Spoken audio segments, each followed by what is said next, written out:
Back to today's video. This is Anupama. आज मैं आप लोगों के लिए क्लास 11th की वीडियो लेके आई हूँ। आज की वीडियो में हम लोग आयनिक कंपाउंड्स करेंगे।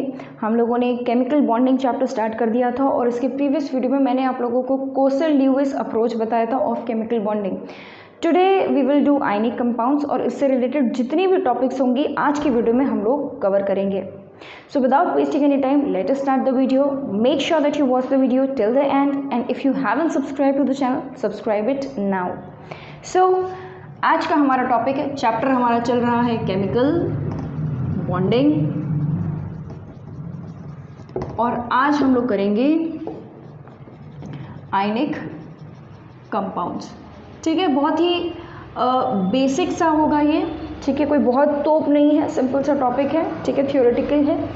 तो इसमें देखो आयनिक कंपाउंड्स हम लोगों ने क्लास 10th में पढ़ा हुआ है। आयनिक कंपाउंड्स में एक मेटल और एक नॉन मेटल आपस में बॉन्ड बनाते हैं with transfer of electron. This is very clear, this is very simple. ठीक है, यानी कि एक कटायन होगा और एक अनायन होगा। ठीक है, तो यहाँ पे आप लिख सकते हो a metal and a non metal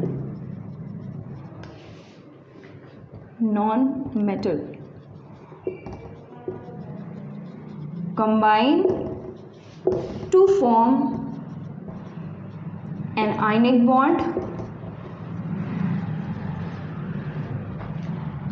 by transfer of electrons। ठीक है, we know कि आयनिक कंपाउंड्स में कटायन और अनायन के बीच में इलेक्ट्रोस्टैटिक फोर्स ऑफ अट्रैक्शन होता है which is very very strong and that is why ionic compounds are very stable. ठीक है, there are two factors on which the stability of ionic compounds depend, और वो factors क्या हैं वो हम लिख लेते हैं। तो दूसरा पॉइंट हमने क्या बताया, इलेक्ट्रोस्टैटिक फोर्स ऑफ अट्रैक्शन। ठीक है, it has strong electrostatic force of attraction। ठीक है, electrostatic force of attraction. Factors on which stability of ionic compounds depends. ठीक है, दो बड़े ही कॉमन से फैक्टर्स हैं। देखो, जितना अच्छा हमारा मेटल होगा उतना ज़्यादा अच्छा आयनिक कंपाउंड बनेगा, और जितना अच्छा हमारा नॉन मेटल होगा उतना अच्छा हमारा आयनिक कंपाउंड बनेगा। मतलब मेटल आसानी से इलेक्ट्रॉन दे दे तभी तो वो अच्छा है, और नॉन मेटल आसानी से इलेक्ट्रॉन अपने अंदर एक्सेप्ट कर ले तो अच्छा नॉन मेटल है। ठीक है, तो यानी कि कौन आसानी से इलेक्ट्रॉन दे देता है, जिनका आयनाइजेशन पोटेंशियल बहुत कम हो, मतलब ज़रा सी एनर्जी मिली और इलेक्ट्रॉन निकल गया मेटल से, और जिनकी इलेक्ट्रॉन एफिनिटी अच्छी होगी, ठीक है, या इलेक्ट्रॉन गेन एंथैल्पी अच्छी होगी, वो नॉन मेटल्स अच्छे होंगे। ठीक है, मतलब कि वो इलेक्ट्रॉन को एक्सेप्ट करके बड़े आराम से स्टेबल हो जाएंगे। ठीक है, तो पहला फैक्टर क्या है कि it depends on the ionisation enthalpy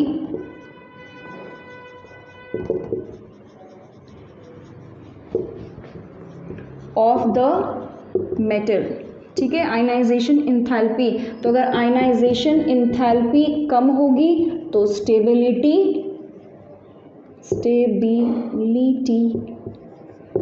ज़्यादा होगी। ठीक है, नेक्स्ट हमारा है इलेक्ट्रॉन एफिनिटी या इलेक्ट्रॉन गेन इंथैल्पी। ठीक है, दोनों ही जिसकी ज़्यादा होगी तो हमारी stability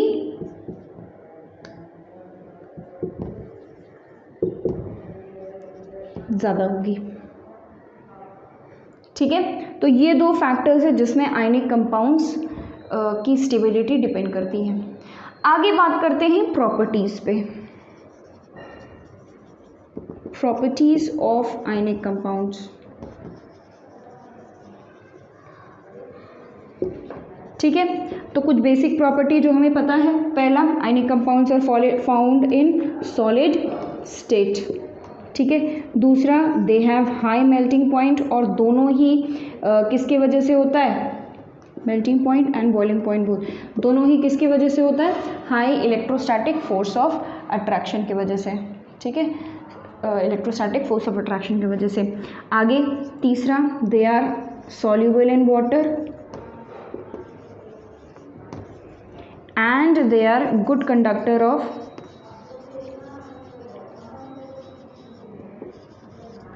electricity, good conductor of electricity in aqueous और मोल्टन स्टेट। ये कुछ ऐसे पॉइंट्स हैं जो कि हम लोगों ने क्लास 10th में पढ़े हुए हैं। ठीक है, आगे सुनो पॉइंट नंबर 5। ठीक है, आपने आइसोमेरिज्म का नाम सुना होगा। ठीक है, तो क्वेश्चन है कि क्या आयनिक कंपाउंड्स आइसोमेरिज्म देते हैं? तो आइसोमेरिज्म नहीं देते हैं आयनिक कंपाउंड्स, क्योंकि आइसोमेरिज्म उन मॉलिक्यूल्स में पॉसिबल है जिनमें कि प्रॉपर ओरिएंटेशन होता है।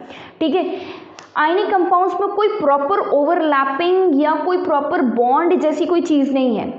इनके बीच में बस एक सिंपल फोर्स ऑफ अट्रैक्शन है, क्योंकि एक बहुत हाईली पॉजिटिव चार्ज स्पीशी है और एक हाईली नेगेटिवली चार्ज स्पीशी है, तो उन दोनों के बीच में फोर्स ऑफ अट्रैक्शन होता है, उसी को हम बोलते हैं bond. There is no proper physical bond between the cations and anions.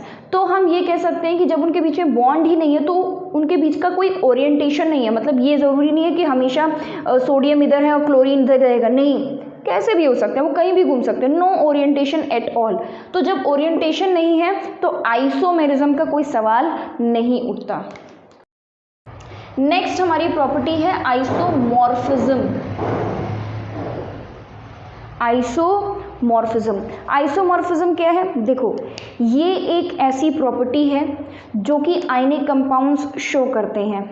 ठीक है, दो आयनिक कंपाउंड्स आइसोमॉर्फ्स कहलाते हैं एक दूसरे के, अगर उनका फॉर्मूला सेम हो और उनके कटायंस और अनायंस का साइज सेम हो। ये दोनों कंडीशंस होनी चाहिए। ठीक है, तो अगर उनका फॉर्मूला और साइज दोनों सेम होगा तो उनका जो क्रिस्टल बन के आएगा वो एग्जैक्टली सेम होगा। ठीक है, फॉर्मूला भी सेम है और जो आपका साइज है कटायंस और अनायन का वो भी सेम है, तो उनका क्रिस्टल एग्जैक्टली सेम बन के आएगा। उनको हम कहते हैं आइसोमॉर्फिज्म। ठीक है, आइसोमॉर्फिज्म। ठीक है, तो यहाँ पे आप लिख सकते हो compounds, what are isomorphs? Compounds having same formula and same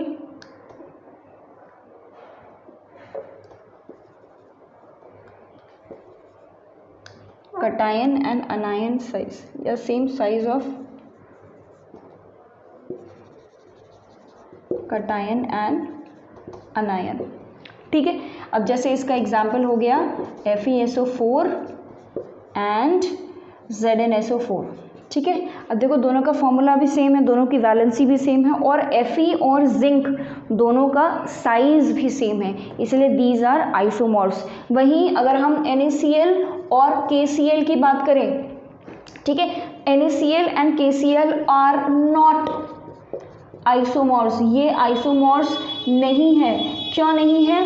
क्योंकि दोनों का फॉर्मूला तो सेम है पर सोडियम और पोटेशियम के साइज में काफ़ी डिफरेंस है। ठीक है, तो यहाँ पे आप लिख सकते हो बिकॉज दे हैव सेम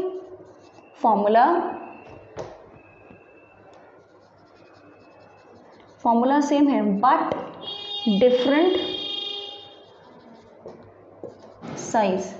ठीक है, साइज किसका? ऑफ कटायन का साइज जो है वो सेम है। अनायन तो दोनों में सेम ही है, क्लोरीन डिफरेंट क्या है? कटायन है, तो कटायन का साइज सेम है। ठीक है, तो ये हम लोगों ने 6 प्रॉपर्टीज़ के बारे में बात कर ली, आयनिक प्रॉपर्टीज़ के बारे में। एक फाइनल 7th प्रॉपर्टी है जो मैं यहाँ लिख दे रही हूँ। ठीक है, 7th प्रॉपर्टी वो ये है कि ionic compounds are very fast at giving reactions. ठीक है, इनके जो रिएक्शंस होते हैं ये बहुत ज़्यादा फास्ट होते हैं। तो आप यहाँ लिख सकते हो कि they give very fast reactions.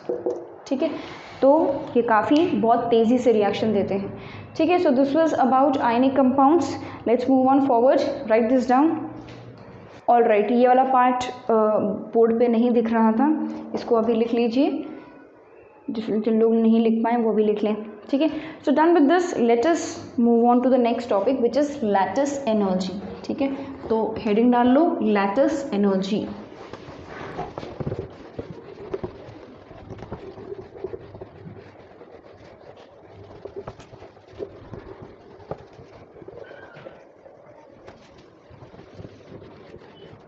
So let us now understand what is lattice energy. So what is lattice energy? जब कोई भी आयनिक बॉन्ड बनता है तो आयनिक बॉन्ड बनता कैसे? जैसे फॉर एग्जांपल अगर हम सोडियम क्लोराइड की बात करें तो सोडियम आयन और क्लोराइड आयन दोनों आपस में कंबाइन करते हैं और आयनिक बॉन्ड बनता है। पर वो कंबाइन क्यों करते हैं? टू बिकम स्टेबल, ठीक है। और स्टेबल क्यों? क्योंकि जब कोई दो आयन्स जो गैसियस स्टेट में हो, जब वो दो आयंस आपस में कंबाइन करते हैं तो they release a huge amount of energy. क्योंकि इस फॉर्मेशन में एनर्जी रिलीज हो रही है तो जो भी कंपाउंड बन रहा है उसकी एनर्जी कैसी हो गई? कम हो गई, क्योंकि huge amount of energy release हो गई। तो जिस भी चीज़ की एनर्जी कम हो गई वो क्या हो जाता है? Stable. Lesser the energy more is the stability, ठीक है। ये नेचर का रूल है, जितना कम होगी एनर्जी किसी चीज़ की उतना ही ज़्यादा उसकी स्टेबिलिटी होगी। तो यहाँ पर आयनिक कंपाउंड बनाने में यही चीज़ हुई है। क्या हुई है? एनर्जी रिलीज हुई है। कब हुई है एनर्जी रिलीज? जब सोडियम आयन एक्वस लिख गैसियस आयन कंबाइन कर रहा है क्लोराइड आयन के साथ, ठीक है। दोनों ही गैसियस स्टेट में हैं और क्या बना रहे हैं? NaCl बना रहे हैं। कौन से स्टेट में? सॉलिड स्टेट में, ठीक है। कौन से स्टेट में? सॉलिड स्टेट में। अब हम so now we can write what is lattice energy. Lattice energy is the amount of energy released is the amount of energy released when 1 mole of a ionic compound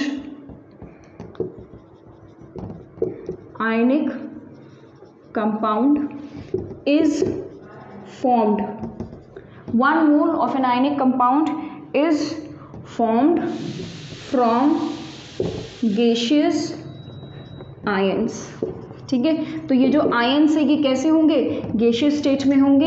ये एक mole, 1 mole of sodium ion in gaseous state, 1 mole of chloride ion in gaseous state, both will combine to form 1 mole of sodium chloride, ठीक है। तो ये हो गई आपकी energy. अच्छा, अब मान लो कि मुझे इस सोडियम क्लोराइड को तोड़ना है, अब मुझे इस बॉन्ड को तोड़ना है, ठीक है। तो मैं कैसे तोड़ूंगी? बाय प्रोवाइडिंग हीट, ठीक है।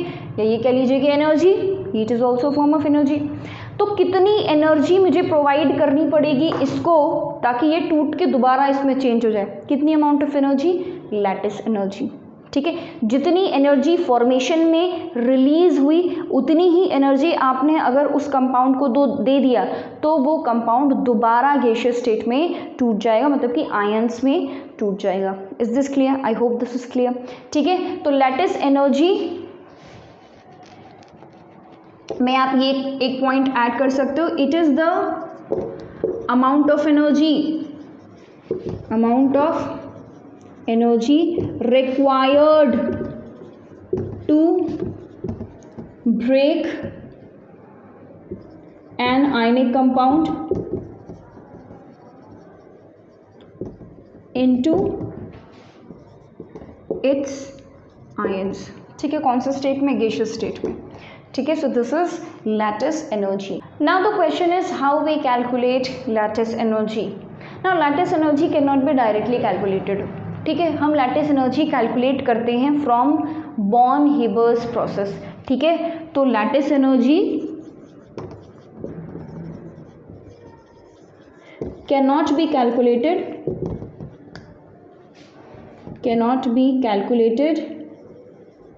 डायरेक्टली।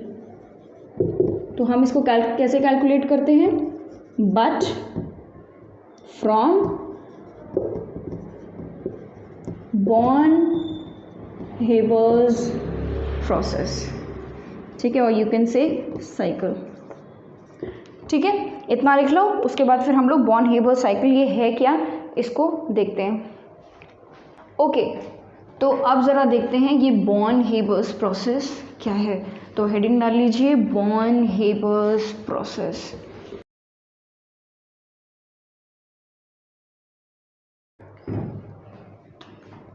अब देखो बॉन हेबर्स साइकिल भी लिख सकते हैं इसको या प्रोसेस भी लिख सकते हैं। बॉन हेबर्स प्रोसेस में हम बेसिकली कैलकुलेट करते हैं heat of formation of N ionic compound. ठीक है, कैसे आयनिक कंपाउंड बनता है, तो हम क्या निकालेंगे, हीट ऑफ फॉर्मेशन। किसका फॉर्मेशन करना है हमें, ऑफ एन आयनिक कंपाउंड। एक आयनिक कंपाउंड का फॉर्मेशन कैसे होगा, this we will find out through Born Haber's process. तो मान लो कि ये है सोडियम और ये है क्लोरीन।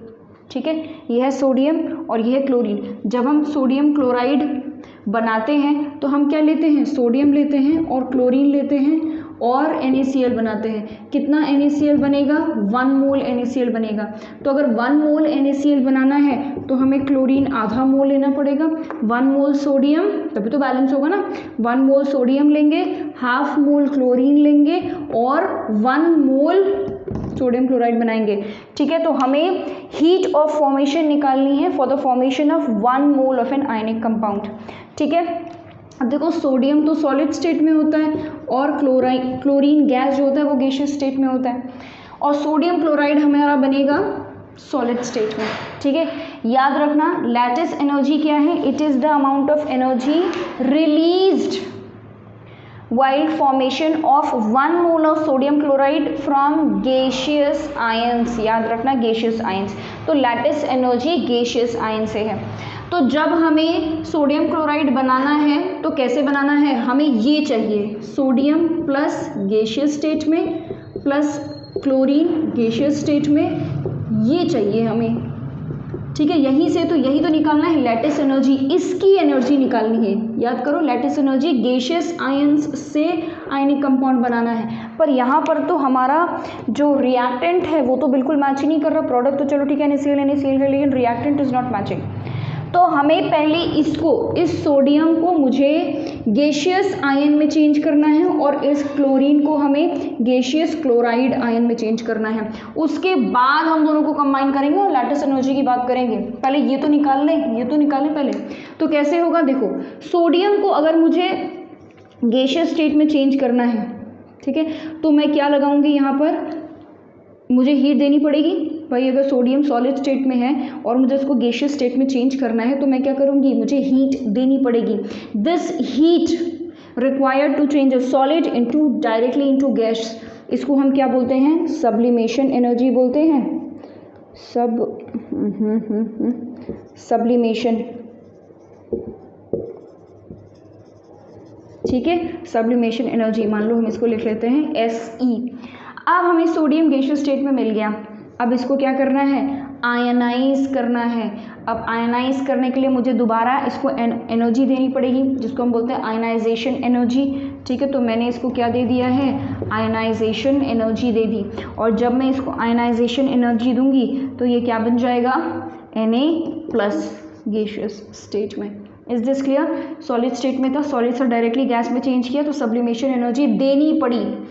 उसके बाद फिर गैस में चेंज हो गया, अब उसको आयनाइज करना है, आयंस में चेंज करना है, तो I will have to give energy so that it removes 1 electron. This will be called ionisation energy. इसकी बात करते हैं। अब देखो यहाँ पे 2 क्लोरीन है, मुझे सिंगल क्लोरीन गैसियस स्टेट में चाहिए, तो इन दोनों क्लोरीन को मैं तोड़ूंगी, इन दोनों क्लोरीन को मैं क्या करूँगी, तोड़ूंगी, अलग अलग करूँगी। मुझे सिंगल एटम ऑफ क्लोरीन चाहिए इन गैसियस स्टेट, तो हम क्या करते हैं, इसको डिसोसिएट करेंगे, यानी कि डिसोसिएशन एनर्जी। और क्योंकि डिसोसिएशन एनर्जी यहाँ पे हाफ मोल के लिए लग रही है तो we can divide it by 2। ठीक है, क्लोरीन Cl2 की जितनी भी डिसोसिएशन एनर्जी होगी उसको हम 2 से डिवाइड कर देंगे क्योंकि आधे मोल के लिए चाहिए।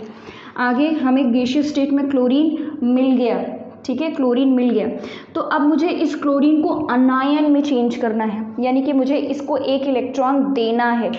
ठीक है। जब हम किसी एटम में इलेक्ट्रॉन देते हैं तो एनर्जी रिलीज होती है, जिसको हम क्या बोलते हैं, electron affinity. It is the amount of energy which is released while adding an electron. तो क्लोरीन जब इलेक्ट्रॉन ऐड करेगा तो क्या होगा, आयनाइजेशन एनर्जी रिलीज होगी, मतलब कि माइनस।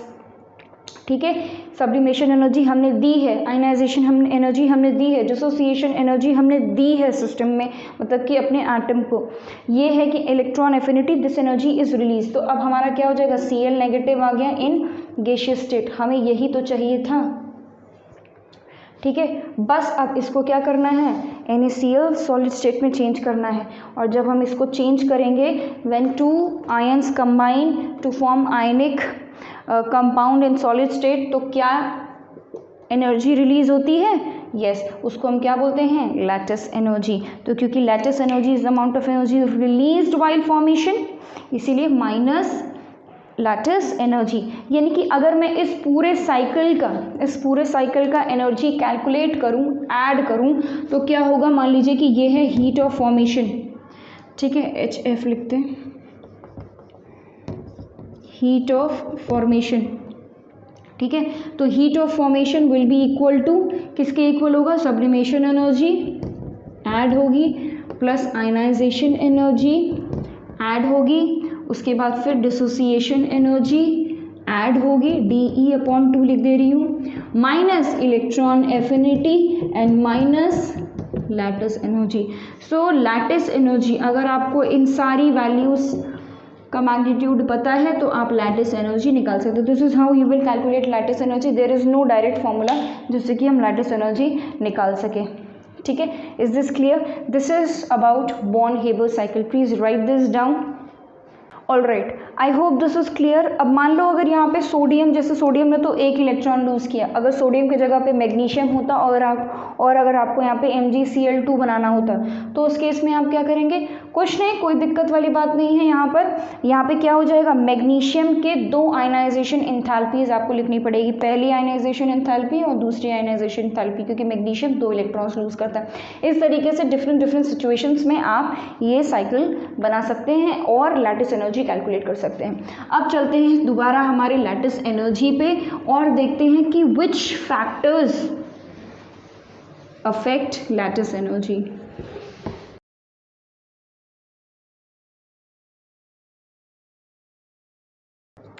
ओके, तो let us talk about factors affecting lattice energy. ठीक है, तो देखो लैटिस एनर्जी में क्या है, हम कर क्या रहे हैं, हम सोडियम गैसियस स्टेट को हमने क्लोरीन नेगेटिव गैसियस स्टेट में रिएक्शन कराया और NaCl बना लिया इन सॉलिड स्टेट। अब देखो इन दोनों आयंस के बीच में कौन सा फोर्स ऑफ अट्रैक्शन लग रहा है, यहाँ पर ये जो आयनिक कंपाउंड बनेगा उसमें कौन सा फोर्स ऑफ अट्रैक्शन है, electrostatic force of attraction. Electrostatic force of attraction जितना ज़्यादा होगा उतना स्टेबल होगा हमारा आयनिक कंपाउंड। ठीक है, स्टेबल आयनिक कंपाउंड बनेगा हमारा। जितना ज़्यादा इलेक्ट्रोस्टैटिक फोर्स ऑफ अट्रैक्शन होगा उतना ज़्यादा स्टेबल आयनिक कंपाउंड बनेगा और उतनी ही ज़्यादा लैटिस एनर्जी, जितना ज़्यादा लैटिस एनर्जी सिस्टम से बाहर निकलेगी, मतलब कंपाउंड फॉर्मेशन में से बाहर निकलेगी, उतनी ज़्यादा स्टेबिलिटी होगी, तो लैटिस एनर्जी भी ज़्यादा। आई होप दिस इज क्लियर। ठीक है, लैटिस एनर्जी अब सबको समझ में आ गया है, वो एनर्जी जो रिलीज होती है ड्यूरिंग फॉर्मेशन और देनी पड़ती है ड्यूरिंग डिसोसिएशन। अगर हमें इस सोडियम क्लोराइड को तोड़ना है तो हमें एनर्जी देनी पड़ेगी, कितनी, लैटिस एनर्जी के बराबर एनर्जी देनी पड़ेगी। अब यानी कि इलेक्ट्रोस्टैटिक फोर्स अगर ज़्यादा है तो लैटिस एनर्जी ज़्यादा है। इलेक्ट्रोस्टैटिक फोर्स ज़्यादा कब होगा, it is the force between 2 charges. जितना ज़्यादा चार्ज का मैग्नीट्यूड होगा उतना ज़्यादा फोर्स ऑफ अट्रैक्शन होगा। ठीक है, यानी कि electrostatic force of attraction directly depend करता है किस पे, चार्ज पे। चार्ज जितना ज़्यादा इलेक्ट्रोस्टैटिक फोर्स ऑफ अट्रैक्शन उतना ही ज़्यादा। वैसे इलेक्ट्रोस्टैटिक फोर्स ऑफ अट्रैक्शन है क्या, 2 चार्जेस के बीच का फोर्स, और फोर्स हम कैसे लिखते हैं, Q1 Q2 अपॉन R², यही तो लिखते हैं, यही तो हमारा क्या है, फोर्स है, फोर्स ऑफ अट्रैक्शन। ठीक है, तो यानी कि चार्ज जितना ज़्यादा होगा उतना फोर्स ऑफ अट्रैक्शन होगा और उतना ही ज़्यादा लैटिस एनर्जी होगी। तो एक चीज़ तो हमें समझ में आ गई कि लैटिस एनर्जी डिपेंड कर रहा है किस पे, चार्ज पे। चार्ज ज़्यादा तो लैटिस एनर्जी ज़्यादा। डिस्टेंस भी तो है, ये जो आर है it is the distance between the two charges. अब अगर बड़े बड़े एटम होंगे तो दोनों चार्जेस के बीच का डिस्टेंस भी ज़्यादा होगा, छोटे छोटे एटम्स होंगे तो पास पास होंगे, ठीक है। तो साइज ऑफ द कटाइंस और अनायंस, ठीक है, एटम्स नहीं आयंस बोलना था मुझे, वो ज़्यादा सही होता है एटम्स के बजाय। तो साइज ऑफ द आयंस ये भी डिपेंड करता है, मतलब इससे भी इफेक्ट पड़ रहा है किस पे, इलेक्ट्रोस्टैटिक फोर्स। आयन जितना बड़ा होगा डिस्टेंस ज़्यादा, इलेक्ट्रोस्टैटिक फोर्स कम। आयन छोटे छोटे होंगे डिस्टेंस कम, इलेक्ट्रोस्टैटिक फोर्स ज़्यादा। यानी कि मैं ये लिख सकती हूँ, और इलेक्ट्रोस्टैटिक फोर्स ज़्यादा तो लैटिस एनर्जी ज़्यादा। यानी कि हम ये लिख सकते हैं कि भाई lattice energy is directly proportional to charge, पहला फैक्टर। दूसरा, lattice energy is inversely proportional to size, ठीक है। यहाँ पे साइज का मतलब साइज ऑफ द आयन, ठीक है। ये हो गया हमारा लैटिस एनर्जी के फैक्टर्स, ठीक है। तो अगर मैं आपसे पूछूं कि भाई NaCl, सिंपल क्वेश्चन, NaCl और KCl में, NaCl और KCl में कौन ज़्यादा लैटिस एनर्जी रिलीज करेगा, कौन ज़्यादा करेगा? देखो ज़रा, NaCl में Na और KCl में K, दोनों में से कौन, भाई क्लोरीन तो सेम है तो उससे कोई मतलब नहीं। जो आपका Na और K है, इन दोनों में से साइज किसका बड़ा है, किसका साइज बड़ा है? पोटेशियम का। चार्ज तो दोनों का सेम है, ये भी +1 है और ये भी +1 है, तो चार्ज का कोई दिक्कत नहीं है। साइज किसका, K का बड़ा है, और NaCl में Na का साइज छोटा है, तो क्लियरली आपका NaCl, क्योंकि साइज छोटा है तो डिस्टेंस कम है, यानी कि लैटिस एनर्जी ज़्यादा होगी। तो लैटिस एनर्जी NaCl की ज़्यादा होगी किससे, KCl से। और अगर इसकी लैटिस एनर्जी ज़्यादा है, इसका मतलब ये ज़्यादा अच्छा इलेक्ट्रोस्टैटिक फोर्स अपने अंदर रखा हुआ है, यानी कि ज़्यादा अच्छा आयनिक कंपाउंड है। अब अगर मैं आपसे पूछूं कि MgCl2 और CaCl2 दोनों में किसका लैटिस एनर्जी ज़्यादा होगा, किसकी लैटिस एनर्जी ज़्यादा होगी? मैग्नीशियम की। वाई मैग्नीशियम की? क्योंकि मैग्नीशियम का साइज़ छोटा है और कैल्शियम का साइज़ बड़ा है, दोनों का चार्ज सेम है +2 और ये भी +2, ठीक है, लेकिन दोनों का साइज़ डिफरेंट है।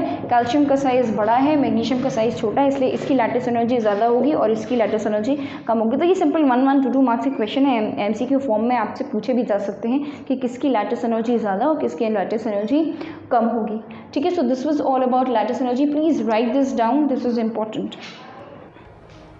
All right, so this was all about today's video.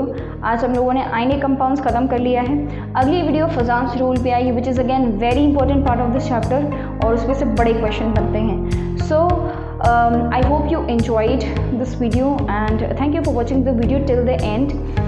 If you are already subscriber, then thank you so much, and if you are not, then please subscribe to the channel. I come up with videos of class 9, 10 science and 11, 12 chemistry. Thank you and bye bye.